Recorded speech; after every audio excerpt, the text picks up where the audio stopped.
आप सभी को जय मसीह की। आज हम बात करने वाले हैं आदम और हवा के विषय में। बहुत से हमारे विश्वासी भाई बहन हैं जिनके मनों में, विचारों में, जब भी वो बाइबल शुरुआत से पढ़ते हैं तब भी उनके मनों में, उनके विचारों में सवाल आता है कि आदम और हवा जब पाप किए तो आज वह कहाँ है? क्या वह स्वर्ग गया या वह नरक गया? उसकी हालात क्या हुई? बहुत से विश्वासी भाइयों के मन में यह सवाल निश्चय आता होगा। तो आज ही उन्हीं सवालों के विषय में आज यह वीडियो आपके सामने में रखा गया है, आदम और हवा के विषय में। इसलिए हम उत्पत्ति के अध्याय में देखते हैं कि जब परमेश्वर ने आदम और हवा को बनाया और उसे वर्जित किया वह फल को खाने के लिए, जिसके अंदर भले और बुरे दोनों का स्वभाव का ज्ञान था, या उसे आप शैतान भी कह सकते हैं, जिसके अंदर में भलाई और बुराई थी। और वह पूरे तरीके से वो पूरे तरीके से वर्जित किया हुआ वह पेड़ था, वह फल था जिसे परमेश्वर ने वर्जित किया था कि उसको ना खाना करके, और उसी को आदम और हवा के द्वारा खाया गया। जब वह खाता है तब परमेश्वर जो दिन के ठंडे समय में टहलता था वहां धरती पर, वह जब आदम के पास आता है तब यह परमेश्वर आदम से कहता है कि आदम तू कहाँ है? जब वहां कहा सब तो सुनाई दिया तब आदम और उसकी पत्नी वाटिका के वृक्षों के बीच यह परमेश्वर से छिप गया। तब यह परमेश्वर ने पुकार कर आदम से पूछा तू कहाँ है? उसने कहा मैं तेरा शब्द बारी में सुनकर डर गया, क्योंकि मैं नंगा था इसलिए छिप गया। क्योंकि अब देखो उसके अंदर यह स्वभाव और यह ज्ञान आ गया था कि हम निर्वस्त्र हैं और परमेश्वर से छिप गए। वो पूरे तरीके से परमेश्वर के शब्दों को सुनकर क्या हो गए? छिप गए। उसके अंदर में बुराई का स्वभाव आ गया। अब जहां तक हम जानते हैं जो पापी हैं या बुरे हैं, परमेश्वर ने उसके लिए नरक बनाया। लेकिन यह भी बात वास्तविकता है कि परमेश्वर ने मनुष्यों के लिए नरक नहीं बनाया है, मनुष्यों को मरने के लिए भी नहीं बनाया था। परमेश्वर ने तो उसे और भी अजर होने के लिए और भी अमरता के लिए बनाया था। लेकिन वह अनाज्ञाकारिता के कारण, जो परमेश्वर वर्जित किया था उस फल को खा लेने के कारण, उसके स्वभाव में परमेश्वर के वचन और वायदे के अनुसार से मृत्यु आई और वह मृत्यु सब मनुष्य में फैलती गई। लेकिन अब बात यह है कि आदम और हवा का आखिर क्या हुआ? उन लोगों ने जब देखा कि उनकी बुद्धि खुल गई है, हमारी बुद्धि खुल गई और उन लोगों को यह ज्ञात हो गया। वो पहले तो बहुत भोले थे, बहुत मासूम थे, लेकिन जब उसके अंदर बुराई का ज्ञान आया तब उन लोगों को मालूम हो गया कि हम बिना वस्त्र के हैं। और वह जल्दी से जाकर अंजीर के पत्ते को तोड़ कर अपने लिए लंगोट बना लेता है, अपने लिए वस्त्र बना लेता है और अपने आप को ढांप लेता है। लेकिन वो वस्त्र ज्यादा देर तक टिकने वाला नहीं था। जब परमेश्वर आता है उन लोगों के गलती का एहसास करवाता है और पूछता है कि तुम लोगों ने क्या किया। जब वो पूछता है आदम तो साफ कह देता है कि तूने जिस स्त्री को मेरे लिए बनाया, मुझे दिया, उसी ने मुझे फल को खिलाया। स्त्री से पूछा कि तूने फल क्यों खाया? उसने साफ पर इल्जाम लगा दिया। कोई अपनी गलती को स्वीकार नहीं किया। वो जो अगर गलती को स्वीकार कर देता तो कम से कम परमेश्वर भी यह सोचता कि मैं उसी जगह उसको क्षमा कर दूं करके, और इस वाटिका में उसको रहने दूं करके। लेकिन उन लोगों ने अपने गलती को स्वीकार नहीं किया और परिणाम यह हुआ कि उन लोगों को भयंकर सजा मिली। वो जो वहां वाटिका में रहता था, उस वाटिका से उसे एक प्रकार का वहां स्वर्ग जैसा वाटिका था, बिना परिश्रम का, केवल रखवाली उसको करना था।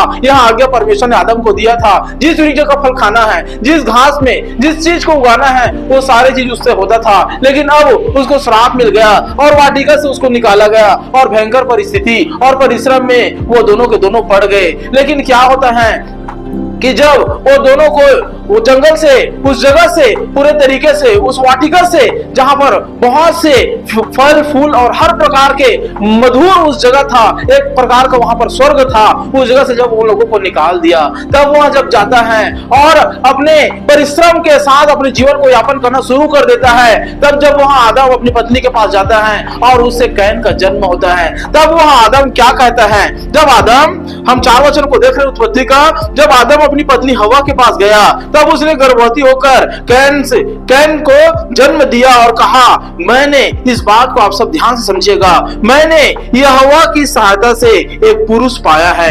आदम और हवा क्या कहता है? जब कैन उत्पन्न होता है तो हमने यहोवा की सहायता से एक पुरुष को पाया है। उन लोगों ने यह नहीं कहा कि हमने इब्लीस की सहायता से, लूसीफर की सहायता से, सर्प की सहायता से हमने एक बच्चा पाया, शैतान की सहायता से, मदद से हमने बच्चा पाया। उन लोगों ने नहीं कहा। उन लोगों ने क्या कहा? कहा कि हमने यहोवा की सहायता से क्या पाया है। अर्थात समझने वाली बात है कि उन लोगों का मन, जब परमेश्वर लोगों को डांटा है तो भी उन लोगों का मन परमेश्वर की ओर लगा हुआ है, परमेश्वर की ओर उन लोगों का ध्यान अभी भी वो परमेश्वर पर विश्वास कर रहे हैं और कहते हैं कि हमने परमेश्वर की सहायता से पाया। और जब उनका बच्चा हाबिल उत्पन्न हुआ, वो दोनों बढ़ते गए, तो उन लोगों को परमेश्वर को बलिदान करना किसने सिखाया? जब वो दोनों अपने उपज को, एक जो उसका बेटा होता है कैन, जो धरती के उपज में खेती करने वाला हो जाता है, और हाबिल जो उसका दूसरा बेटा होता है आदम और हवा का, वो भेड़ बकरी का चराने वाला हो जाता है। लेकिन आदम और हवा वो दोनों के दोनों परमेश्वर के जो तौर तरीके से कुछ जो परमेश्वर लोगों को सिखाए थे वह अपने बच्चों को भी सिखाए, और वो दोनों क्या किया? परमेश्वर के लिए बलिदान चढ़ाना शुरू कर दिए थे।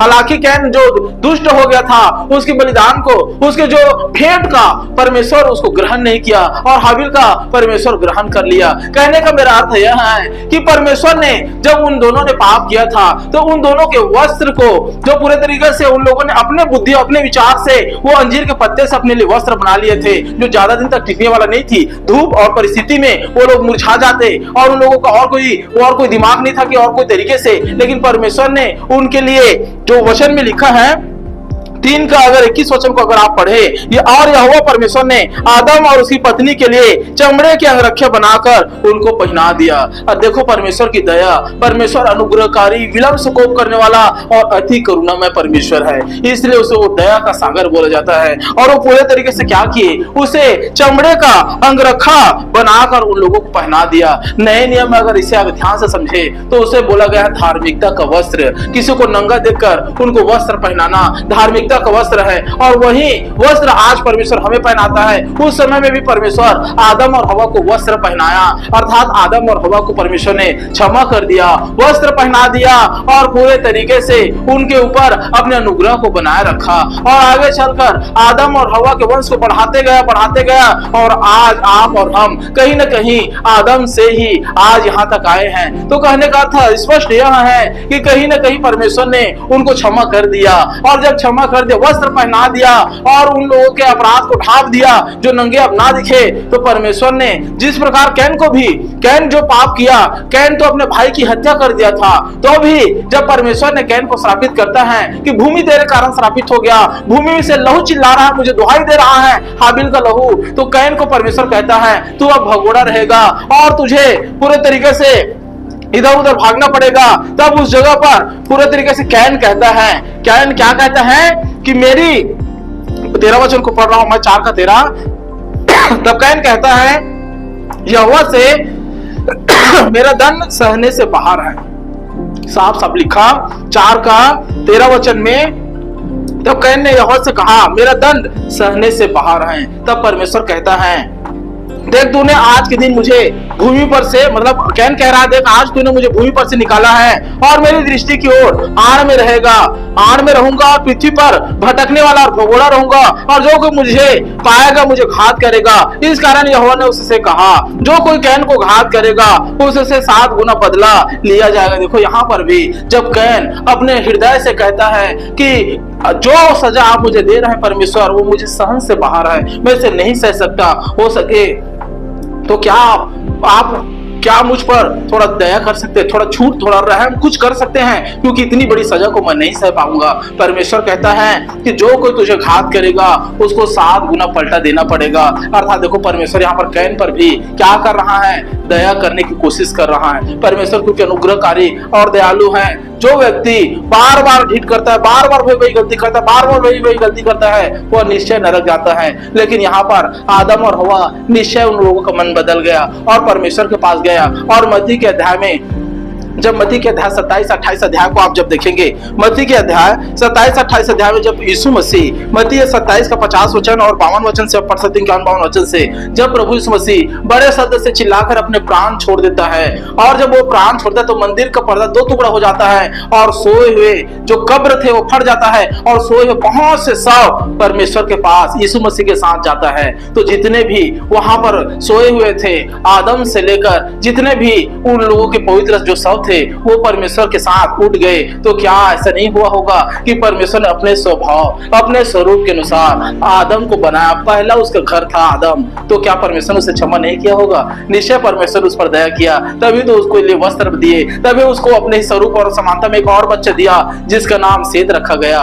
और सेत के बाद एनोस आया, उसके बाद पूरे तरीके से परमेश्वर की आराधना प्रार्थना और जोर से बढ़ गई। परमेश्वर निश्चय दया किया है। इसलिए आप ये बात को समझ लीजिए कि परमेश्वर यहोवा अनुग्रहकारी और दयालु ईश्वर है। जो कोई अपने गलती को, अपने अपराधों को मानता और पश्चाताप करता और छोड़ता है, उस पर दया की जाएगी, यह परमेश्वर भी कहता। इसलिए तुम्हारे पाप चाहे लाल रंग के हो, अर्गवानी रंग के हो, वह श्वेत कर दिया जाएगा हिम के समान, अगर कोई पश्चाताप करे तो। इसलिए अगर आपसे भी अगर कोई गलती हुआ होगा, जो इस वीडियो को देख रहे कोई गलती हुआ होगा, तो पश्चाताप समय रहते कर लीजिए। हनन्या और सफीरा जैसे दुष्टता भरे काम ना कीजिए। जो पवित्र आत्मा के विरोध में कार्य कर रहा था, जानबूझकर वो गलती, जानबूझकर गलती बार बार किया, पूछने के बावजूद भी गलती किया और तुरंत सजा के भागी हो गए। इसलिए निश्चय आपने समझा होगा। और किसी को अगर प्रार्थना करवानी है, किसी कोई बीमार है, प्रार्थना करना नहीं आता, कोई और भी विषय प्रार्थना करवानी है या और कुछ सीखना है, तो हमारा एक और चैनल आप सभी के लिए बनाया गया है जिसका नाम जितेंद्र सोनवानी, चैनल का नाम जितेंद्र सोनवानी, जो मेरे ही नाम से बनाया गया है।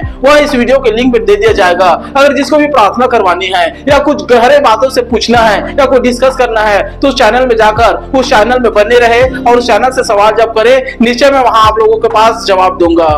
प्रभु यीशु मसीह आप सबको सलामत रखे। आमीन।